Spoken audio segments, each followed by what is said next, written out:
शुक्लां ब्रह्म विचारसार परमामाद्यां जगद्व्यापिनीं वीणा पुस्तकधारिणीम् अभयदां जाड्यान्धकारापहां हस्ते स्फाटिकमालिकां विदधतीं पद्मासने संस्थितां वन्दे तां परमेश्वरीं भगवतीं बुद्धिप्रदां शारदां। श्री महागणाधिपतये नमः। श्री महासरस्वत्यै नमः। श्री गुरुभ्यो नमः। మే నెలలో గోచార ఫలితాలు ఎలా ఉన్నాయో తెలుసుకుందాం. మే మాసంలో ఉన్నటువంటి గ్రహస్థితిని ప్రధానంగా మనం చూసినట్టయితే సూర్య భగవానుడు 15వ తారీఖు వరకు మేషరాశిలో సంచరిస్తున్నాడు. తదనంతరం వృషభ రాశిలోకి ప్రవేశించి మాసాంతం వరకు కూడాను వృషభ రాశిలో ఉంటున్నాడు. కుజుడు 12వ తారీఖు వరకు మీనంలో సంచరిస్తున్నాడు. 12 నుండి మాసాంతం వరకు మేషరాశిలో సంచరిస్తున్నాడు. బుధుడు 1వ తారీఖు నుండి మేషంలో సంచరిస్తున్నాడు. 15వ తారీఖు వరకు ఉంటున్నాడు. 15వ తారీఖు నుండి వృషభ రాశిలోకి ప్రవేశిస్తున్నాడు. 29వ తారీఖు వరకు వృషభంలో ఉంటున్నాడు. 29 నుండి మాసాంతం మిథున రాశిలో ఉంటున్నాడు బుధుడు. గురువు మిథున రాశిలో సంచరిస్తున్నాడు. శుక్రుడు 14వ తారీఖు వరకు వృషభ రాశిలో సంచరిస్తూ 14వ తారీఖు నుండి మిథున రాశిలోకి ప్రవేశించి మాసాంతం కూడాను మిథున రాశిలో సంచరిస్తున్నాడు. శనైశ్చరుడు మీనరాశిలో సంచరిస్తున్నాడు. రాహువు కుంభరాశిలో సంచరిస్తున్నాడు. కేతువు సింహరాశిలో సంచరిస్తున్నాడు. ఈ విధంగా ఈ మే నెలలో గ్రహస్థితి ఈ 8 ముఖ్యమైనటువంటి గ్రహాల యొక్క సంచారము ఉంది. దీన్ని ప్రధానంగా చేసుకొని 12 రాసుల వారికి గోచార ఫలితాలు ఎలా ఉన్నాయో తెలుసుకుందాం. మిథున రాశి జాతకులకు మే నెలలో గోచార ఫలితాలు ఎలా ఉన్నాయో తెలుసుకుందాం. మిథున రాశి వారికి ఈ మే మాసం లోపల సూర్యుడు ఏకాదశ ద్వాదశ స్థానాలలో సంచరిస్తున్నాడు. ఏకాదశ స్థానంలో సంచరిస్తున్నటువంటి సమయము చాలా అనుకూలంగా ఉంటుంది. ద్వాదశంలోకి ప్రవేశించగానే కొంత ప్రతికూలత ప్రారంభమవుతుంది సూర్యుడి మూలకంగా. అంటే సూర్యుడి యొక్క ఫలితాలు మిశ్రమంగా ఉన్నాయి. కుజ భగవానుడు ప్రారంభంలో దశమ స్థానంలో ఉన్నాడు, ప్రతికూలంగా ఉన్నాడు. తదనంతరం ఏకాదశ స్థానంలో అనుకూలంగా ఉన్నాడు. బుధుడు ఏకాదశ ద్వాదశ జన్మస్థానాలలో అనుకూలంగా సంచరిస్తున్నాడు. గురువు ప్రతికూలంగా ఉన్నాడు, జన్మస్థానంలో సంచరిస్తున్నాడు. శుక్రుడు ద్వాదశ జన్మస్థానాలలో అనుకూలంగా ఉన్నాడు. శని దశమ స్థానంలో ప్రతికూలం, రాహువు భాగ్యస్థానంలో ప్రతికూలం, కేతువు తృతీయ స్థానంలో అనుకూలంగా ఉన్నారు. ఈ స్థానాలలో ఈ ముఖ్యమైనటువంటి గ్రహాలు సంచరిస్తున్నాయి. అయితే వీటి యొక్క ప్రభావము సాముదాయికంగా, అంటే ఈ గ్రహాలన్నిటినీ కూడాను మనము లెక్కలోకి తీసుకున్నట్టయితే ఎలాంటి ఫలితాలు ఉన్నాయి అనేటువంటి విషయాన్ని మనము చూసినట్టయితే గురువు జన్మస్థానంలో సంచరిస్తున్నాడు. గోచార రీత్యా గురువు జన్మస్థానంలో సంచరించడము ప్రతికూలం. అయితే శుభగ్రహము, సంపూర్ణ శుభగ్రహమైనటువంటి గురువు జన్మస్థానంలో సంచరించడము కొంత మీకు కలిసి వస్తుంది. అయితే దాన్ని మీరు ఉపయోగించుకోవాలి.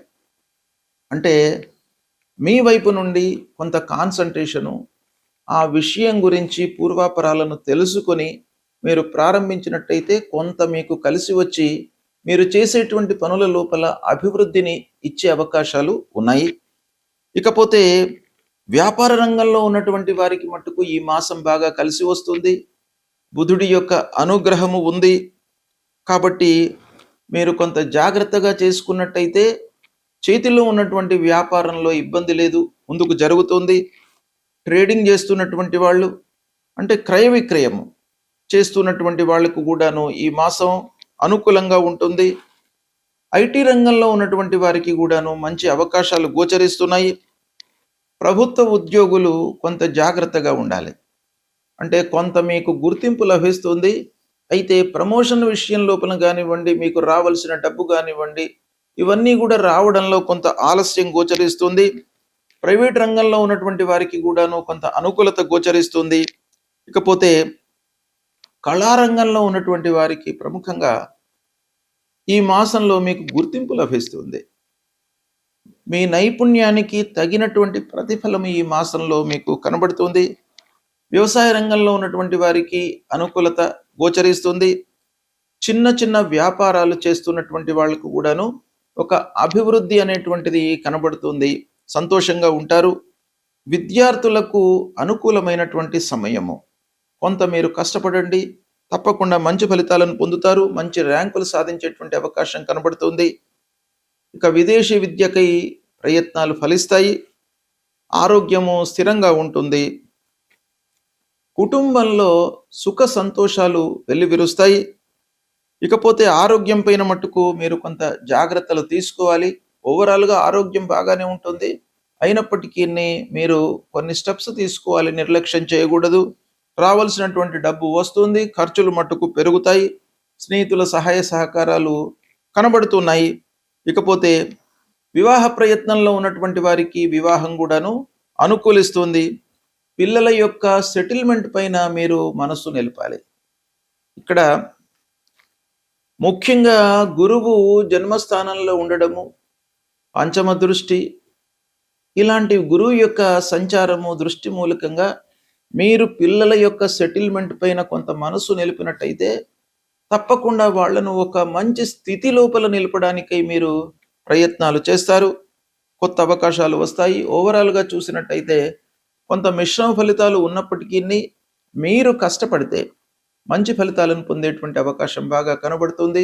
సద్వినియోగపరచుకోండి. గ్రహస్థితి ప్రతికూలంగా ఉన్నప్పుడు మనము చేయవలసినటువంటి కర్తవ్యం ఏంటంటే పరిహారాలు చేసుకోవడము, భగవంతుడి యొక్క అనుగ్రహాన్ని పొందడము. ఈ క్రమంలో పరిహారము అనగానే ఆ గ్రహానికి సంబంధించినటువంటి జపము, దానము ఇవి చేసుకోవడము. ప్రథమంగా సూర్యుడు ప్రతికూలంగా సంచరిస్తున్నటువంటి సమయం లోపల మనం ఏం చేయాలి? సూర్య భగవానుడికి సంబంధించినటువంటి మూల మంత్రాన్ని మనం జపించుకోవాలి. మీకు ఎన్నిసార్లు వీలైతే అన్నిసార్లు జపించుకోవచ్చును. కనీసము ఒక 10 సార్లు. జపా కుసుమ సంకాశం కాశ్యపేయం మహద్యుతిం తమూరిం సర్వపాపఘ్నం ప్రణతోస్మి దివాకరం అనేటువంటి మూల మంత్రాన్ని ప్రతినిత్యం కూడాను చదువుకోండి. ఆదిత్య హృదయము ప్రధానంగా మీరు స్తోత్ర పారాయణం చేసినట్టయితే సూర్య భగవానుడి యొక్క అనుగ్రహము మీకు లభిస్తుంది. తద్వారా ఆరోగ్యము, మీ లోపల ఒక సంతోషము, ఆనందము, శారీరక రుగ్మతలు లేకుండా ఉండడము, ఇలాంటివన్నీ కూడాను ఆ సూర్య భగవానుడి మూలకంగా మీకు సమకూరుస్తుంది. కాబట్టి సూర్యుడికి సంబంధించినటువంటి చేయండి. గాయత్రి ఉపాసన చేయండి. సూర్య నమస్కారాలు చేయండి. సూర్యుడికి అర్ఘ్య ప్రదానం చేయండి. ఇవి చేసినట్టయితే మీకు ఆరోగ్య సమస్యలు లేకుండా ఉంటాయి. ఆరోగ్యమే మహాభాగ్యం కాబట్టి సూర్యుడి యొక్క సంచారము మన పైన చాలా ప్రభావాన్ని చూపిస్తుంది. డైరెక్ట్గా మనకు ఆరోగ్యం పైన, ఆరోగ్యం ద్వారా మిగతావన్నీ కూడాను లింక్ అయి ఉంటాయి. కాబట్టి ప్రథమంగా ఆరోగ్యానికి ఉండడానికి సూర్య భగవాను మీరు సంతృప్తి కొరకై ఈ స్తోత్ర పారాయణం చేసుకోండి. అదేవిధంగా అంగారకుడు ప్రతికూలంగా ఉన్నప్పుడు, అంగారకుడు 3, 6, 11 స్థానాల లోపలనే మనకు అనుకూలమైనటువంటి ఫలితాలను ఇస్తాడు. కనుక అంగారకుడు ప్రతికూలంగా ఉండడానికే ఎక్కువ అవకాశాలు ఉంటాయి. కాబట్టి అంగారకుడిని ప్రీతి చేసుకోవడానికై, అంటే కుజగ్రహమును ప్రీతి చేసుకోవడానికై అధిష్టాన దేవత అయినటువంటి ఆ సుబ్రహ్మణ్య స్వామిని పూజించండి. సుబ్రహ్మణ్య స్వామిని పూజించడం మూలకంగా మీ లోపల కోపోద్రేకాలు, అసహనము ఇవి లేకుండా ఒక సమతుల్యతతో మీ మానసిక స్థితి ఉండేటట్టుగా ఆ భగవంతుడి యొక్క అనుగ్రహం కలుగుతుంది. కాబట్టి ఆ సుబ్రహ్మణ్య స్వామిని కొలవండి.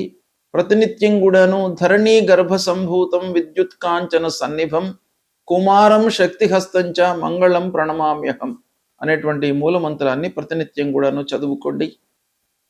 ఇక బుధుడు ప్రతికూలంగా ఉన్నప్పుడు బుధుడు ముఖ్యంగా మనకు ఆలోచన, మన సమయస్ఫూర్తితో తీసుకునేటువంటి నిర్ణయాలపైన ప్రభావాన్ని చూపిస్తాడు, వ్యాపారం పైన ప్రభావాన్ని చూపిస్తాడు.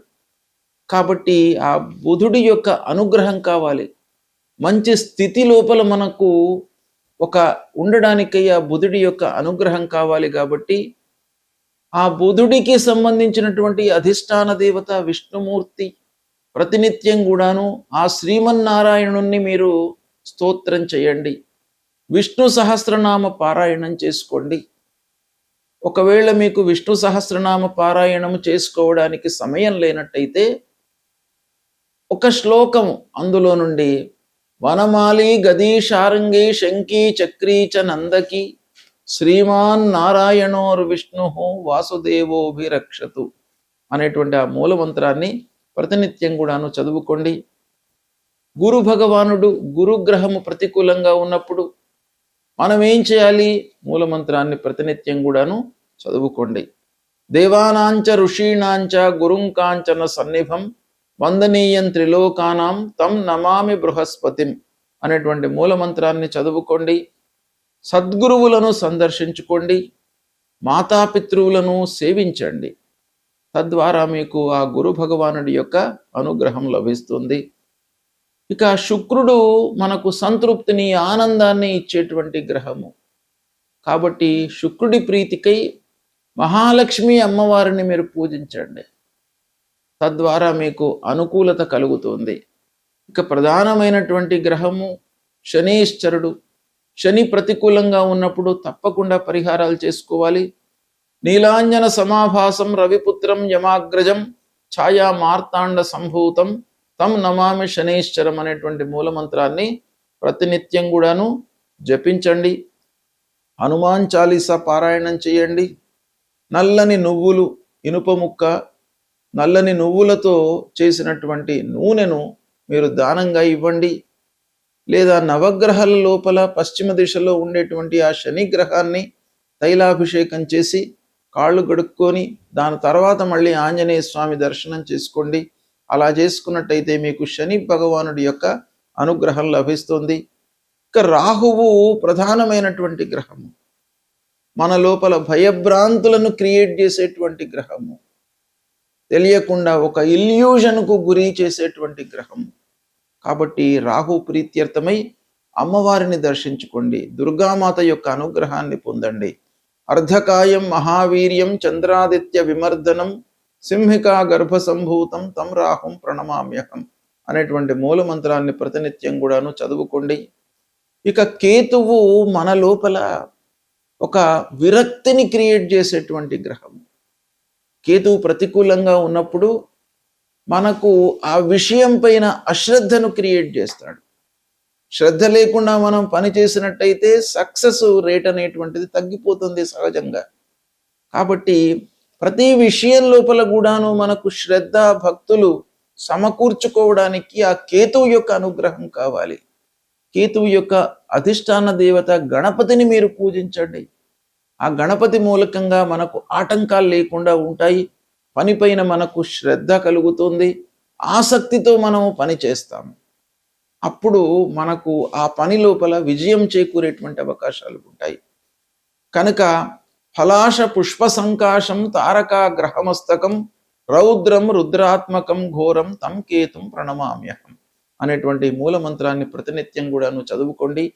ఈ విధంగా నవగ్రహాలకు సంబంధించినటువంటి మూలమంత్రాలు, వాటికి సంబంధించినటువంటి స్తోత్ర పారాయణాలు, అధిష్టాన దేవతలను పూజించడము, దైవ దర్శనం చేసుకోవడము, దేవాలయానికి వెళ్ళడము, ఇవన్నీ కూడాను చేసినట్టయితే తప్పకుండా భగవంతుడి యొక్క అనుగ్రహం మీకు లభిస్తుంది.